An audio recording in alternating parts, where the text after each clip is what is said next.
Olá a todos, sou Cristina Costa e é um prazer, em nome do ICA, estar realizando mais uma edição do Diálogos ICA Brasil, agora em sua segunda temporada, e hoje vamos abordar o tema Importância das águas subterrâneas para a segurança hídrica.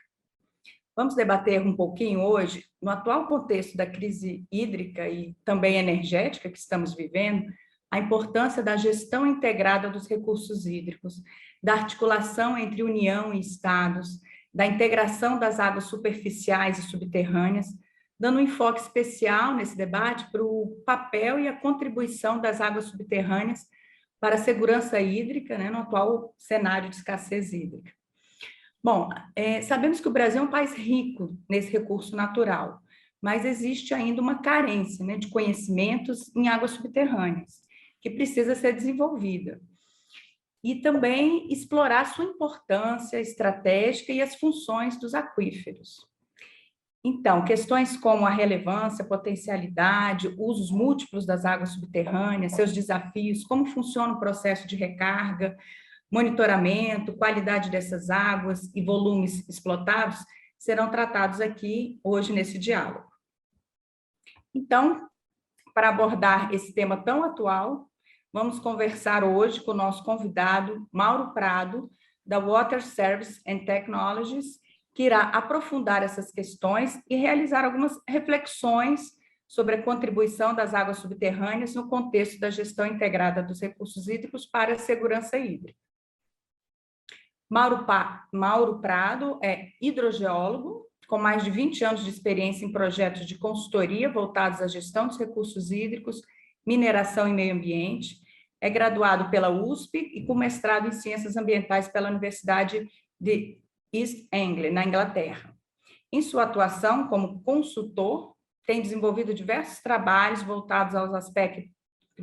técnicos da gestão de sistemas aquíferos regionais, tais como a avaliação da capacidade produtiva desses sistemas aquíferos, a quantificação das reservas hídricas subterrâneas, avaliações quanto ao estado de explotação desses recursos e outras análises relacionadas. Bom, Mauro, além desse excelente currículo, tem uma vasta experiência prática com o tema de águas subterrâneas e aquíferos. Inclusive, por meio de uma parceria entre o ICA e a Empresa Baiana de Águas e Saneamento, Embasa, e a ABC do MRE, que temos parceria, estamos desenvolvendo um estudo inovador no tema, mais especificamente no aquífero São Sebastião. Certamente, hoje teremos um bom debate e com importantes reflexões. Antes de passar a palavra para Mauro, fazer uma breve abordagem do tema, gostaria, antes de mais nada, de agradecer a sua disponibilidade em participar desse nosso debate e em atender nosso convite tão prontamente. Para o ICA é uma honra poder compartilhar conhecimentos nessa temática de águas subterrâneas e contar com sua presença aí nos Diálogos ICA Brasil. Mauro, te passo a palavra aí para a sua apresentação inicial e considerações. Ok, bom dia, Cristina. Eu agradeço o convite e agradeço, né, o ICA aqui pela oportunidade. É um prazer aqui estar aqui com vocês e poder falar um pouco sobre os recursos hídricos subterrâneos, né? Um tema assim que, embora relativamente pouco discutido, né, fora dos meios acadêmicos e dos fóruns especializados, é fundamental, na verdade, para o entendimento, né, do contexto da disponibilidade hídrica no país, né? Eu gostaria de começar, inclusive, iniciar essa nossa conversa mencionando alguns dados que eu extraí de um estudo, né, feito pelo Instituto Trata Brasil em 2019, que foi voltado justamente à análise da importância dos recursos hídricos subterrâneos no país, né, no Brasil, e os riscos, né, para que esses recursos sofrem, digamos assim, né, em função da questão das deficiências que nós temos de saneamento, que é um cenário que, infelizmente, a gente sabe que ainda está muito presente aqui no nosso país, né? Bom, eu acho que, em primeiro lugar, vale mencionar que todos os estados brasileiros utilizam, em maior ou menor proporção, água subterrânea na sua matriz aí, hídrica utilizada para o abastecimento hídrico, né, para o abastecimento público, desculpa. Isso, além, claro, de outros usos, como irrigação, pecuária, usos industriais, etc. Então, nós temos estados, por exemplo, Roraima, Rio Grande do Norte, Maranhão, que tem mais de 60% das suas fontes de água para abastecimento humano associadas ou oriundas dos aquíferos, né, dos reservatórios de água subterrânea. E temos, claro, estados no outro, né, na outra ponta do espectro, como Espírito Santo e Rio de Janeiro, que usam muito pouca água subterrânea, mas principalmente por uma questão geológica, né, no que diz respeito à inexistência de grandes aquíferos nesses estados. Na média, o Brasil, né, se a gente olhar para o país como um todo, aproximadamente 17% da matriz hídrica para abastecimento para consumo humano, ela provém de águas subterrâneas, né? A diferença, naturalmente, vem das águas superficiais. Porém, se a gente for falar em números absolutos, pensando numa escala mais local, nós temos algo como 2.000 municípios no Brasil, né, que tem uma totalidade aí de 5.600 municípios, mais ou menos. Nós temos 2.000 municípios que dependem integralmente desse recurso, né? Ou seja, que utilizam esse recurso, a água subterrânea, como fonte única para o abastecimento de água das suas populações. Um segundo ponto que eu gostaria de mencionar em relação a esse estudo está relacionado a duas vantagens, na verdade, que os recursos hídricos subterrâneos apresentam em comparação, né, ou em relação às águas superficiais, né? A primeira vantagem é que a gente pode mencionar que, sem sombra de dúvida, na maioria dos casos, as águas subterrâneas apresentam uma melhor qualidade, né, em termos de serem águas apropriadas ao consumo, com necessidades mínimas de tratamento, né? E isso é uma qualidade que, como eu falei, né, na grande maioria dos casos, é muito superior às águas superficiais, né, que a gente sabe que os mananciais superficiais eles estão sofrendo, né, cada vez mais aí com as pressões exercidas pela ocupação desordenada de território e as questões de saneamento que decorrem daí, para não mencionar a questão dos fatores climáticos, né? E o segundo aspecto, que é igualmente importante, é justamente o fato de que os aquíferos eles são menos suscetíveis à questão de crises hídricas, né, geradas aí por eventos climáticos, né, como eventos de estiagem que nós estamos vendo nesse momento, como você mencionou, aqui no Brasil, né? Então, só para dar uma ideia, e é um dado também que está nesse estudo que foi feito pelo Instituto Trata Brasil, nos 10 anos que eles consideraram entre 2010 e 2019, aproximadamente 1.500 municípios brasileiros tiveram problemas relacionados à crise hídrica, a períodos de estiagem, que envolveram a necessidade de ações como racionamento, por exemplo. Já aqueles municípios que são abastecidos primordialmente por águas subterrâneas, apenas algo da ordem de 800 foram afetados, né? Então, isso dá uma ideia de como essa, digamos assim, essa vulnerabilidade é menor, né, quando a gente pensa nos recursos hídricos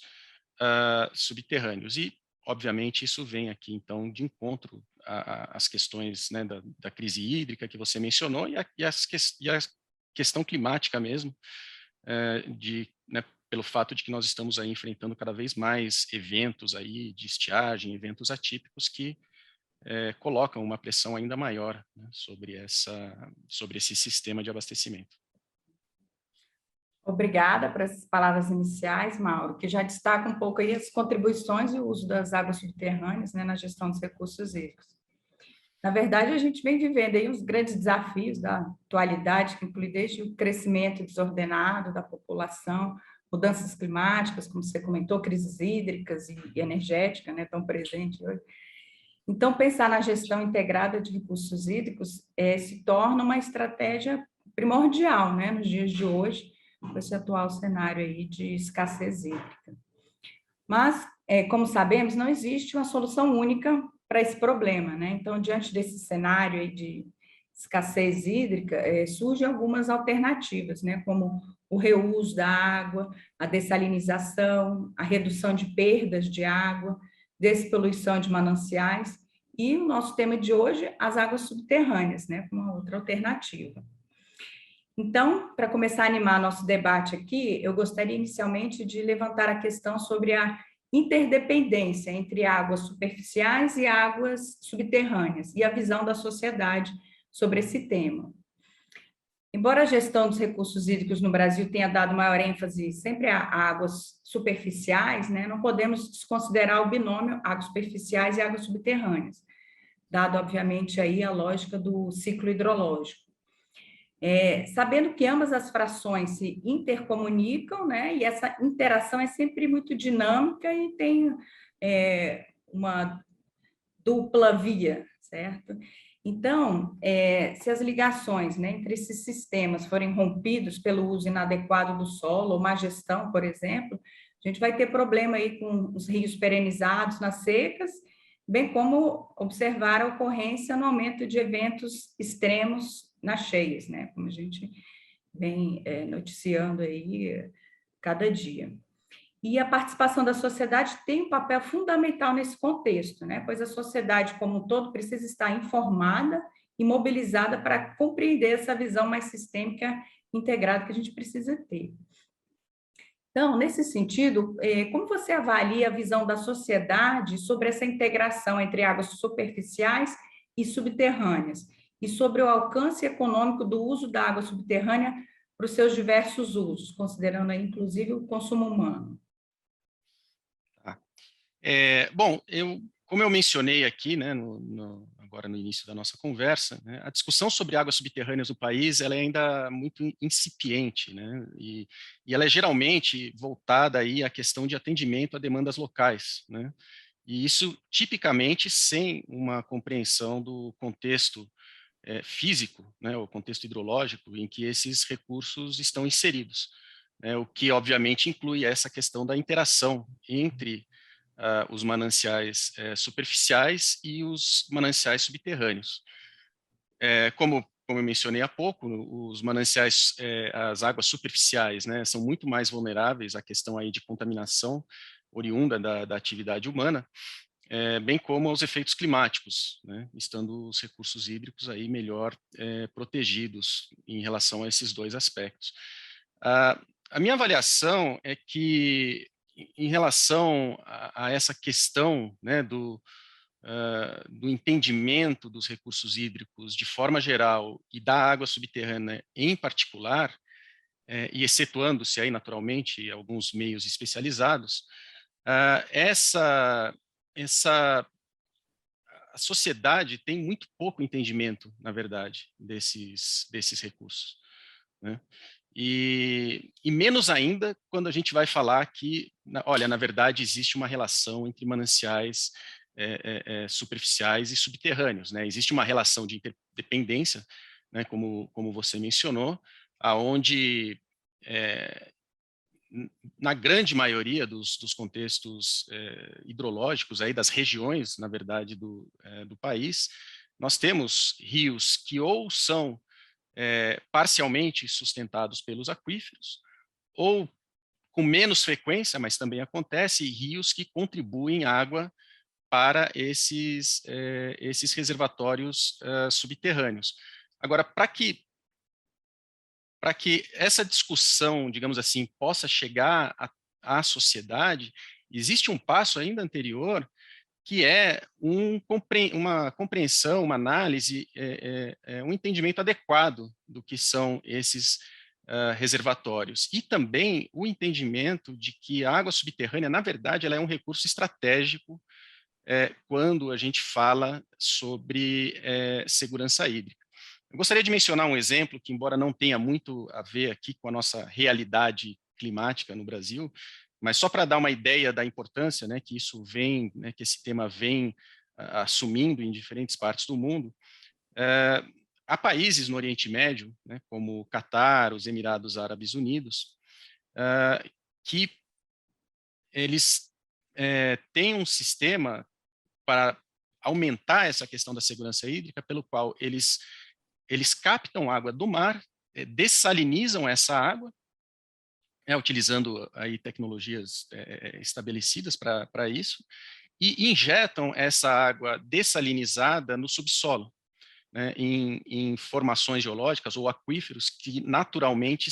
contêm água salina. Então, eles literalmente criam reservatórios de água doce no subsolo, né? E esses reservatórios de água doce no subsolo são utilizados, ou podem ser utilizados, em momentos de crise hídrica, né, quando isso ocorreu, ou até mesmo de forma mais rotineira para atender os picos de demanda. Então, acho que eu gosto desse exemplo porque eu acho que ele ilustra bem, né, o quanto que determinadas sociedades ao redor aí do mundo estão investindo, né, em termos de ter algo que nós, aqui no Brasil, né, temos naturalmente, que são esses grandes sistemas aquíferos. Então, eu diria que para que a gente consiga chegar na conscientização da sociedade, tem um trabalho anterior que precisa ser feito dentro do próprio âmbito que está, né, das próprias instituições que estão envolvidas na gestão hídrica, que é conhecer melhor esses reservatórios que nós temos aqui no nosso país. Obrigada, Mauro, pelas considerações, né, e essa sua visão mais ampla, né, que precisamos realmente ter quando falamos da gestão integrada de recursos hídricos e do potencial e cuidado, né, com essas águas subterrâneas e seus diversos usos, né? Esse exemplo que você deu aí foi, acho que bem ilustrativo, né, para a gente poder identificar a importância, né, desse cuidado que a gente tem que ter. Bom, por falar em diversos usos, vamos abordar agora a questão dos usos múltiplos das águas subterrâneas, que são a cada dia mais crescentes, né, como abastecimento, irrigação, calefação, balneoterapia, engarrafamento de águas minerais e potáveis, dentre outros exemplos aí, e o nível de explotação desses aquíferos.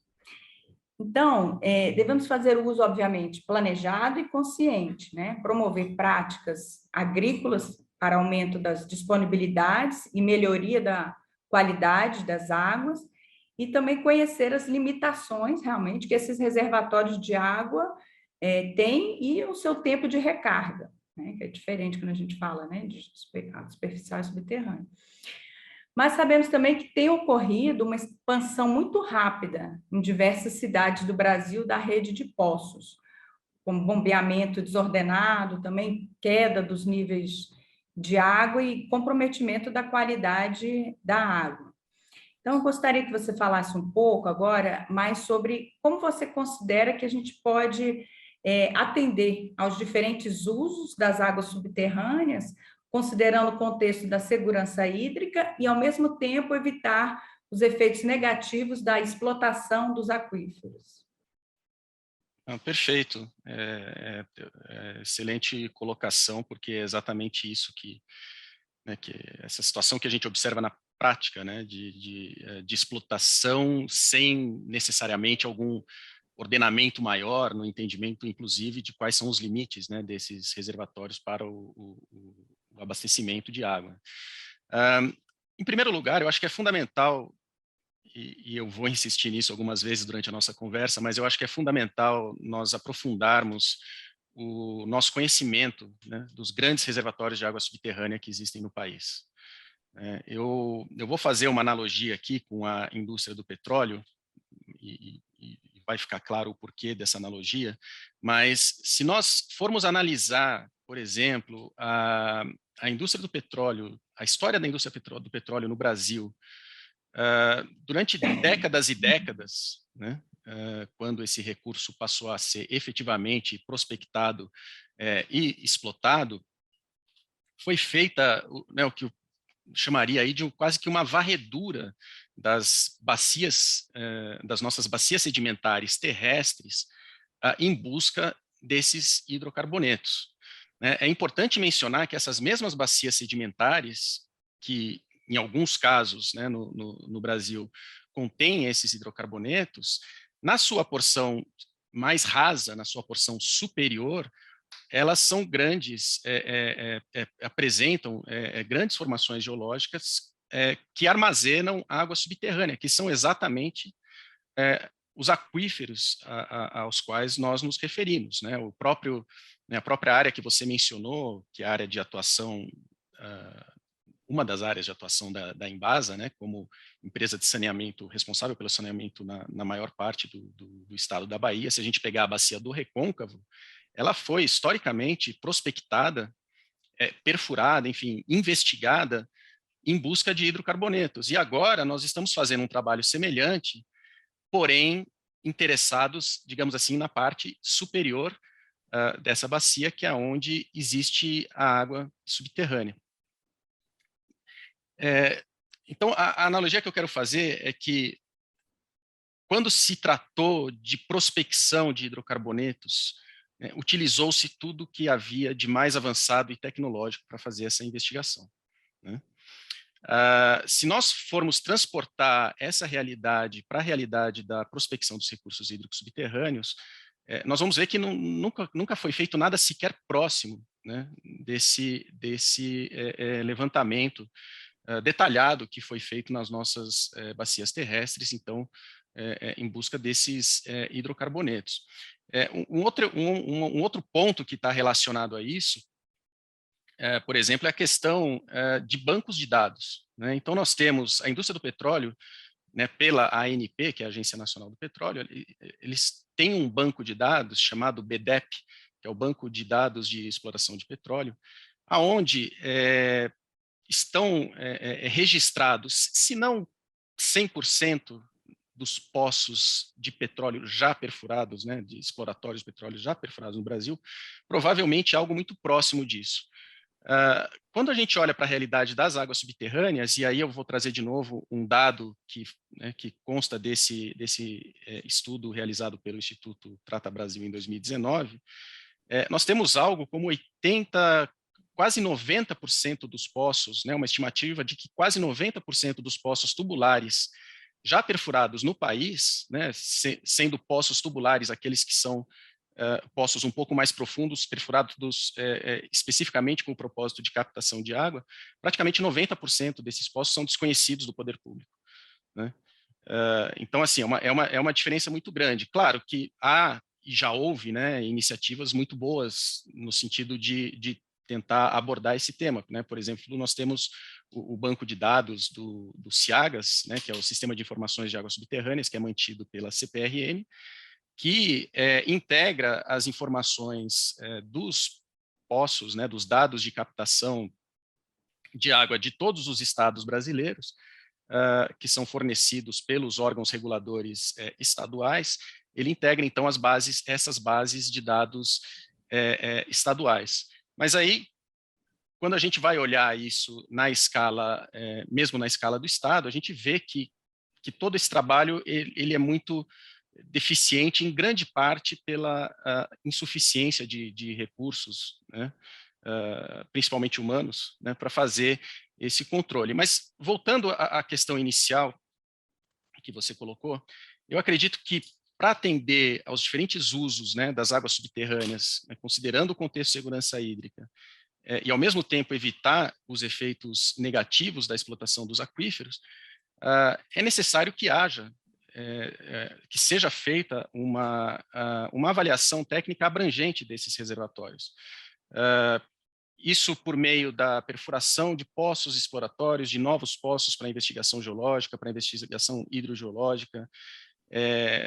testes para determinação dos parâmetros físicos desses reservatórios, perfilagens geofísicas,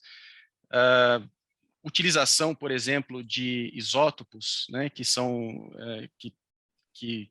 envolvidos em técnicas aí que nos permitem rastrear o movimento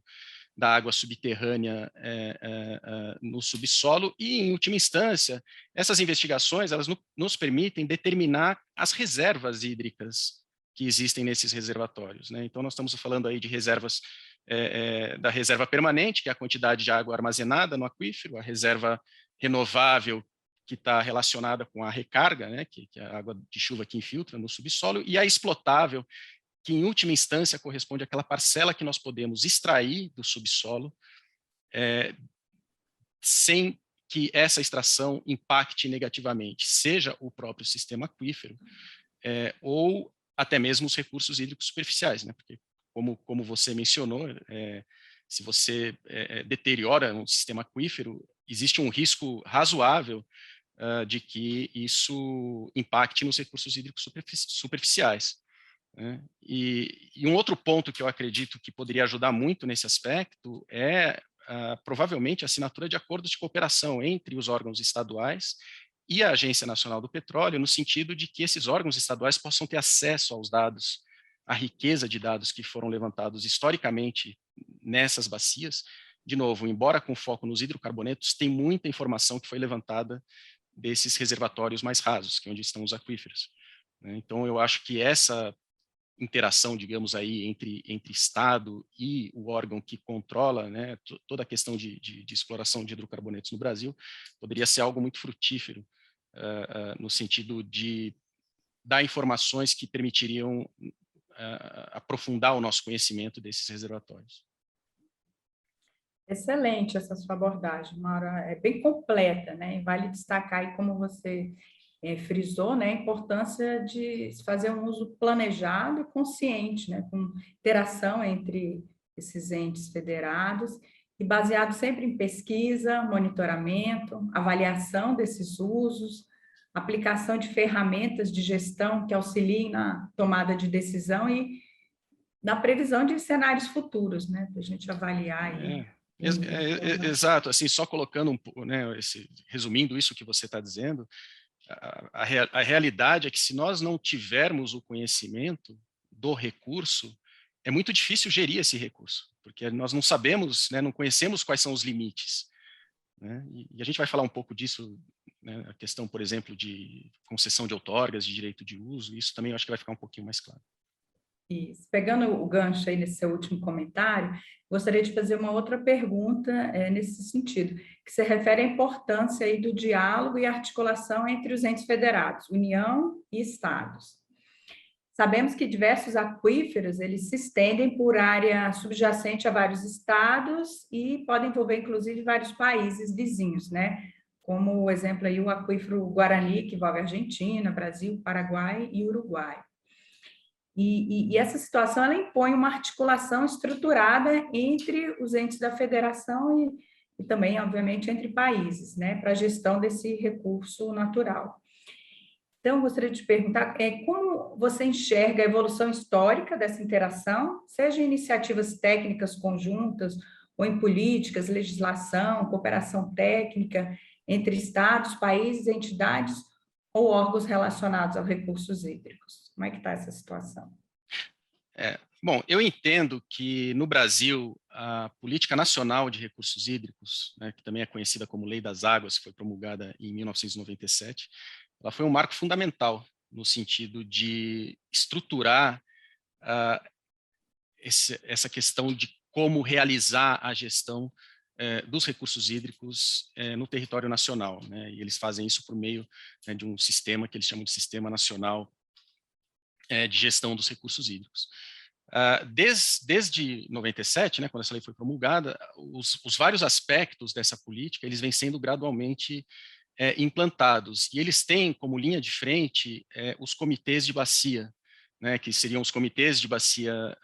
hidrográfica, mas que em última instância estão,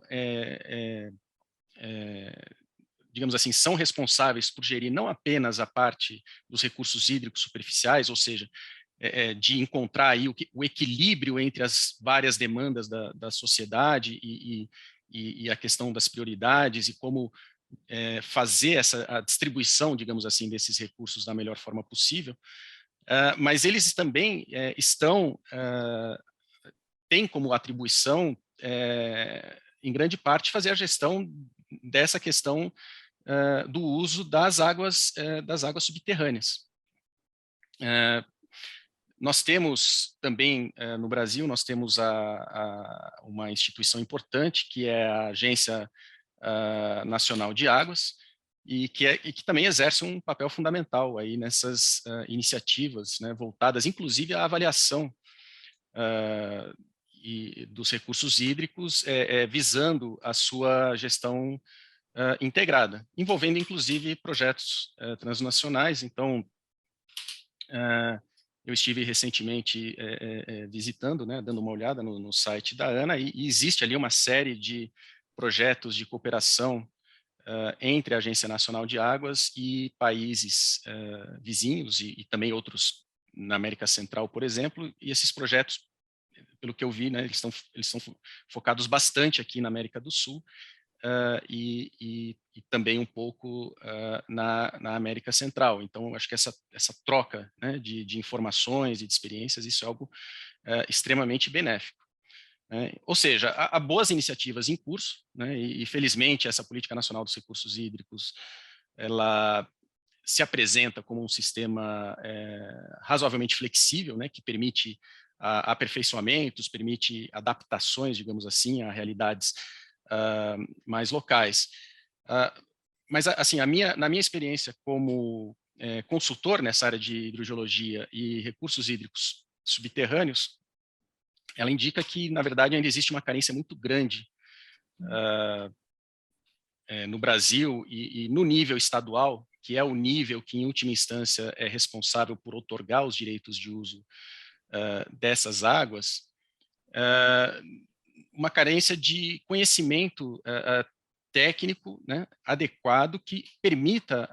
a esses órgãos, né, promover uma gestão efetiva, então, das águas subterrâneas. Para usar a questão das outorgas, né, que eu mencionei um pouco antes, nós temos, cada estado tem a sua, digamos assim, a sua agência regulatória, o órgão regulador que é responsável por avaliar os pedidos de captação de água subterrânea e superficial e conceder as outorgas de uso. O que nós vemos é que principalmente quando se volta à questão das águas subterrâneas, os critérios para concessão de outorgas são critérios ainda muito, digamos assim, muito variáveis, né? Então, nós temos estados, por exemplo, que determinam uma certa distância mínima que tem que haver entre dois poços, mas não necessariamente levando em consideração a natureza do aquífero, né, que está sendo explotado, né? E temos situações ainda mais complicadas, onde isso é quase que um processo estritamente burocrático. Então, o que eu vejo, né, e de certa forma o que nós vemos, né, pessoas que atuam nessa área dos recursos hídricos subterrâneos, é que ainda falta muito, né, para as agências que estão incumbidas de realizar essa gestão, falta duas coisas, na verdade, né? Uma que é o conhecimento efetivo daqueles sistemas que eles estão gerindo, e outra que está relacionada, inevitavelmente, é a própria formação dos técnicos, né? Nós temos, infelizmente ainda hoje, né, nós temos uma certa deficiência, até mesmo em nível universitário, né, na capacitação né, das pessoas que vão trabalhar, por exemplo, com hidrogeologia. Historicamente, a hidrogeologia, que é a ciência que estuda as águas no meio subterrâneo, ela ainda é considerada muito como um tema um pouco secundário nas universidades. Temos exceções, naturalmente, né? Aqui na USP, por exemplo, nós temos professores e pesquisadores, né? Temos um grupo de pessoas muito especializadas que se dedicam, né, a estudar esse tema, mas se a gente olhar assim para a figura geral, né, no país como um todo, ainda é um tema, digamos assim, por algum motivo ainda relevado a uma segunda prioridade. E isso, infelizmente, acaba impactando na formação dos técnicos, que no fim das contas serão aqueles técnicos que vão cuidar aí da questão da gestão, né, desses recursos. É isso aí, obrigada, Maura. E acho que é exatamente isso que você coloca, que precisamos para evoluir, né, para uma articulação aí assertiva entre os distintos entes, né, e atores na gestão integrada dos recursos hídricos. Essa formação de profissionais na área, né, que você comentou, mas também muito diálogo, interação, pesquisa, principalmente, trabalho conjunto, conhecer esses informações técnicas, né, desses aquíferos, inovação e cooperação. Uhum. Bom, para concluir nosso debate, pois o tempo aqui já está se esgotando, gostaria de fazer uma última pergunta. Agora já envolvendo uma experiência prática que envolve aí a cooperação do ICA, da WST e da Embasa, na Bahia, como comentei no início do nosso debate. Então, por meio dessa cooperação, estamos desenvolvendo, mediante uma demanda, iniciativa inovadora da Embasa, Bahia, um estudo de modelagem de aquífero agregado a dados de campo, já estamos aí na segunda fase, fase 2, que prevê realizar o planejamento e a implantação de uma rede de monitoramento hidrogeológico, com levantamento de dados primários em campo e aperfeiçoamento aí de um modelo hidrogeológico conceitual e numérico aí na bacia sedimentar do Recôncavo Norte, mais conhecido como Sistema Aquífero Marizal São Sebastião, isso no estado da Bahia. É um estudo que ainda está em desenvolvimento, mas apesar do nome estudo, é uma iniciativa que sai do papel e vira prática, né? Então, eu gostaria de lhe pedir para, por favor, fazer um resumo desse trabalho e os resultados esperados, fazendo aí um link com todos os temas que a gente discutiu hoje aqui no nosso debate e principalmente a contribuição do estudo na tomada de decisão e no planejamento e explotação do aquífero para os diferentes usos. Não, perfeito. Bom, eu acho que a primeira observação a ser feita é que esse estudo é um exemplo do esforço, né, que precisa ser feito para ampliar ou aprofundar o nosso conhecimento, e quando eu falo nosso, né, como sociedade, desses recursos hídricos subterrâneos, né? E, como você mencionou, nós tivemos uma primeira fase desse estudo realizada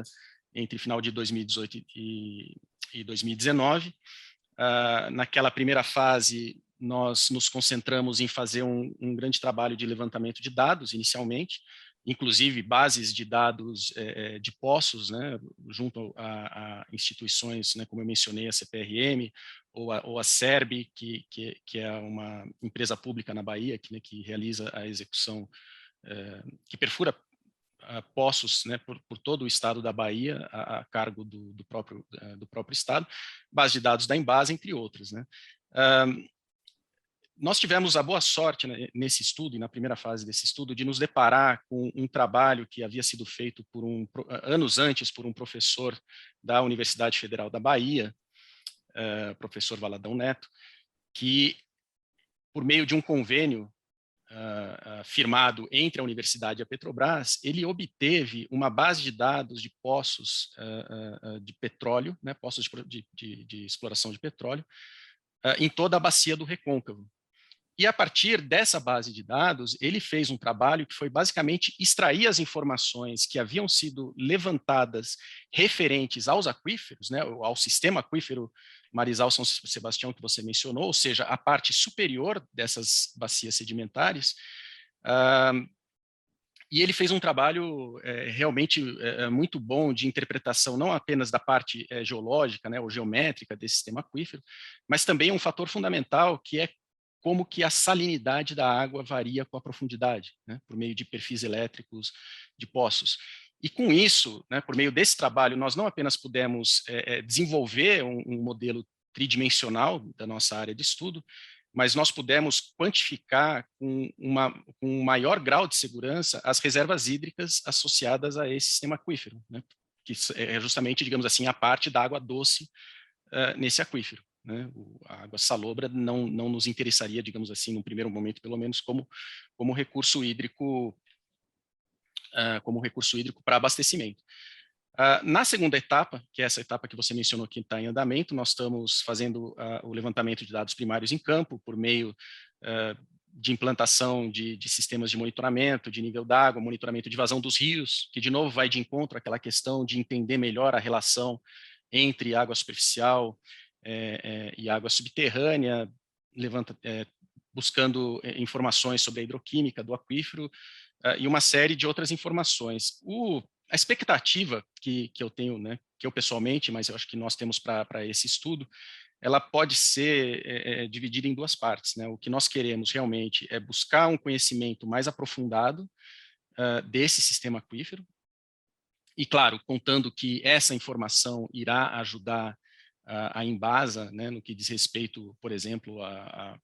para locação de novos poços de captação. Lembrando que esse sistema aquífero, né, o sistema aquífero Marizal São Sebastião, ele é hoje uma reserva estratégica que a Embasa tem para complementar, num cenário de crise, o abastecimento hídrico da região metropolitana de Salvador, né, que engloba aí mais de 3 milhões de pessoas. Então, de novo, entra aquele aspecto estratégico do recurso hídrico subterrâneo. Então, nós vemos, eu vejo como objetivo desse trabalho gerar esse conhecimento aprofundado, em primeiro lugar, e, em segundo lugar, tão importante quanto, fazer a divulgação desse trabalho, né, que é, de certa forma, é um pouco o que nós estamos fazendo aqui hoje, né, que é divulgar esse trabalho e divulgar esse tipo de iniciativa, né, de forma que ela possa vir a ser replicada em outros estados, em outros sistemas, e possa ser utilizada pelas instituições que lidam com a questão da gestão dos recursos hídricos ali, na escala local, ali da Bacia do Recôncavo, para aprimorar, por exemplo, os critérios aí para concessão de outorga de uso, né? Então, gerar o conhecimento e divulgar o conhecimento, eu diria que resume aí a nossa meta, né, com esse trabalho. Isso mesmo, Mara, acho que você conseguiu amarrar bem todos os nossos temas aqui que a gente abordou hoje, né? E a gente acredita que estudos dessa natureza, por meio da cooperação internacional, permitem dar segurança, né, para a tomada de decisão de gestores, aí no caso da Embasa, e porque realmente eles possuem essa visão sistêmica da gestão integrada dos recursos hídricos, além de permitir também identificar o potencial para a expansão da captação de água subterrânea e avaliar realmente aquelas regiões mais favoráveis para a ampliação da rede de abastecimento no estado, como você comentou. Mauro, só mais uma pergunta. Considerando que a agricultura é um dos consumidores do recurso água, como você vê a relação aí do uso da água subterrânea, o cuidado, sua potencialidade para a agricultura? Ótima pergunta, Cristina. Obviamente, a gente sabe que a agricultura é um dos grandes consumidores de água do país, né? Inclusive é o maior, a potência econômica, né, do Brasil, e naturalmente as águas subterrâneas estão envolvidas nesse processo, né, de digamos, captação, por exemplo, para a irrigação. Eu acho que, em relação à agricultura especificamente, tem dois pontos que são importantes e que precisam ser sempre considerados nessa questão de gestão. Uma, naturalmente, é a quantidade que é captada, né? Ou seja, fazer o uso da água subterrânea de maneira que o reservatório não vá, digamos, entre aspas, se esvaziando com o tempo, ou seja, isso significa fazer o uso sustentável, né? A manutenção dos níveis desses reservatórios subterrâneos, e para isso é necessário um conhecimento, né, desse sistema, que é o que a gente tratou nas questões anteriores. E, em segundo lugar, existe, de fato, uma questão associada, e é um risco, na verdade, também associado ao uso de produtos químicos, né, como defensivos agrícolas, né? O defensivo agrícola, ele não é um problema em si, mas se ele é utilizado na quantidade, né, numa quantidade errada, numa quantidade excessiva, isso pode, naturalmente, gradualmente se infiltrar no solo e eventualmente atingir os aquíferos, provocando a deterioração da qualidade da água, que é exatamente o que ninguém quer, né? Porque, como eu mencionei no início, a água subterrânea, por natureza, ela tem uma qualidade muito boa e na maioria das vezes ela é potável, inclusive. Então, eu acho que esses são dois pontos de atenção. Bom, já encerrando o nosso bate-papo de hoje, Mauro, fica aqui nosso muito obrigada pela sua participação no Diálogo Zika Brasil, pelas excelentes reflexões aqui apresentadas, estimulando o debate sobre a importância das águas subterrâneas para a segurança hídrica. Muito obrigada, Mauro. Obrigado pelo convite e pela oportunidade.